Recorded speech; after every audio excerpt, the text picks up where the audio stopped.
Seriously, I'm fine with that. Who cares, right? That's all like in the past.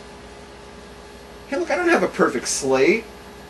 I'm not exactly Joe Clean. I'm like, I don't have like 50 years of, sainthood over here. I'm not Mr. Saint, okay? So,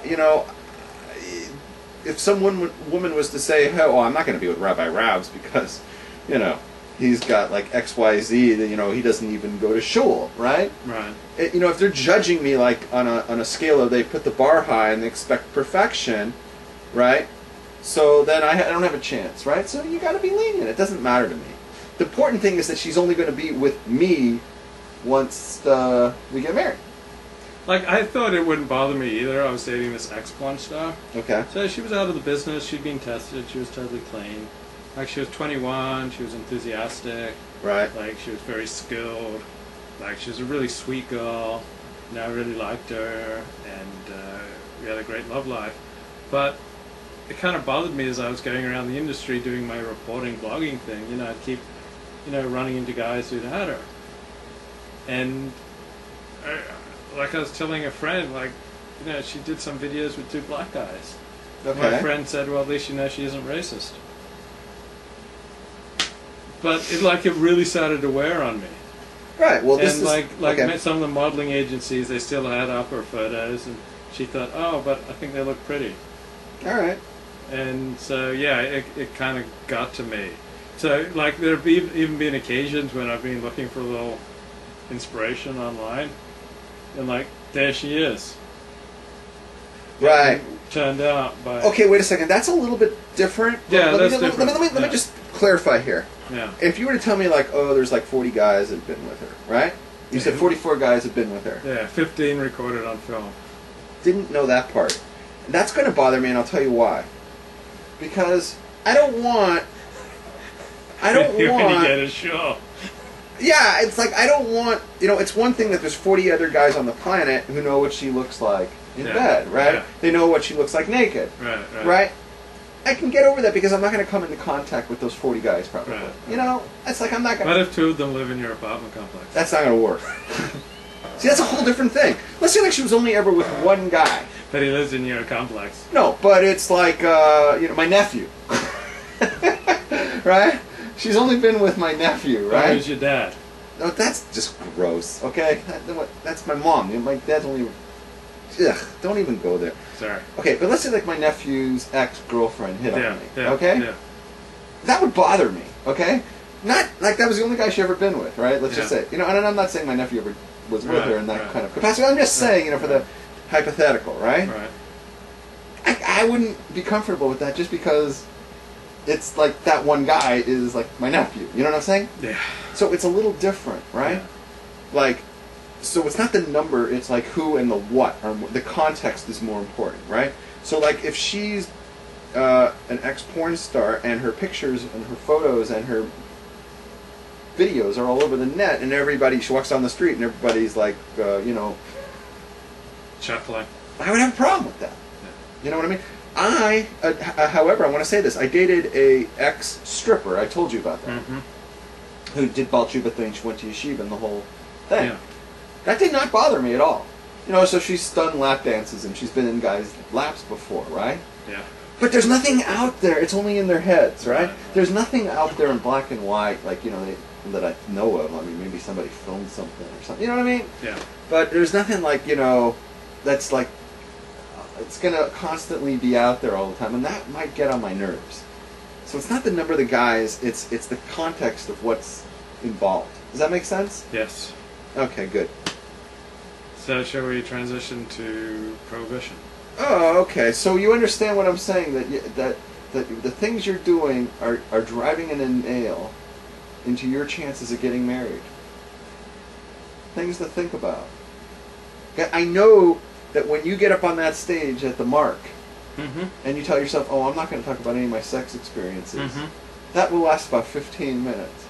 That's all the speech is. So I'm going to get through this 15 minutes, but what if you and take it's going to be questions? fine. I'll take questions. I'm not going to. It's an intellectual group. It's not like a kind of tawdry conversation. Okay, like but what if somebody just asks like an arbitrary question? They go, okay, Levi, but what about black chicks?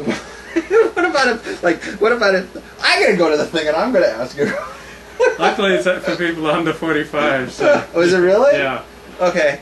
Why? Why is it like that? It's a young adults thing. Oh, fuck them. Okay, so I hate when people discriminate against guys like me. Okay, so what if they say what if she is from Orlando and she answers some ad for singles and then she scratches you while she's doing it, What about porn stars who they come really loud, they or they ride them like a cowboy, come on pony or whatever the hell it was. All right, so I'm going to keep things at a very elevated level.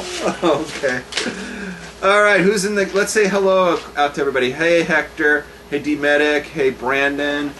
Henry. We said hello to, and the Jewish Republican who still will not tell us who they are. All right.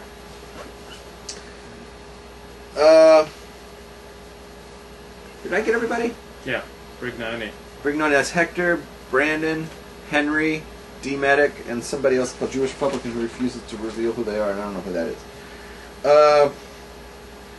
Alright, so we want to talk about Prohibition. Yeah. Okay, so just to bring people up to speed, so last week we had we were talking about porn, and we just sort of sidetracked, because we were talking about if porn should be regulated and stuff here in LA. And I was taking a libertarian approach and saying we should not regulate it to the extent that it would be pushed out of town, because all you did was take business away from LA, right, where the money could be, help strengthen the business economy here in LA. They pay taxes, whatnot. Support yeshivas. They could. Some of them are owned by Jews, right? Some of it's produced by Jews, and. I was like, and you can't regulate it to the point where you're going to stop people from watching it, because whenever it comes to morality things, whether it's porn or prostitution, we mentioned that, or anal sex, That's for sure. oh yeah, or drinking or drugs, or gambling, you can't stop people from doing this. History has shown that in America, laws are not enough to get people to stop doing these things. People are going to do these things regardless if they are legal or illegal. And in fact, there is actually statistics that show that Americans will do it even more once it's made illegal. Americans are a little rebellious by nature, and if you tell Americans you're not allowed to do this anymore, whatever it is, that'll just make Americans want to do it that much more. This is what statistics show. Last week you took the other position, and you said, "Oh, let's look if the statistics." And you said, "Oh, the statistics are with me. Don't you believe me?" And I didn't have the statistics in my hands because I didn't know I didn't research. I didn't prepare for the discussion because I didn't know we were going that direction. So since that time, I did look it up. I did check out the statistics, and the statistics are not in your favor. They're in my argument's favor. For instance, you said that if anyone Googled, they can find statistics that say crime decreased during the Prohibition. I provided stats after that show and posted them on Facebook that show the opposite, that crime increased during the Prohibition. It is a myth that Prohibition decreased consumption and crime. It did the exact opposite. Drunken behavior and crimes due to people being drunk, according to a study according to what was published by the Cato Institute, which I published, was on the rise during the Prohibition. Organized crime, murder, violent crime was on the extreme increase. Murder went up, it skyrocketed during the Prohibition.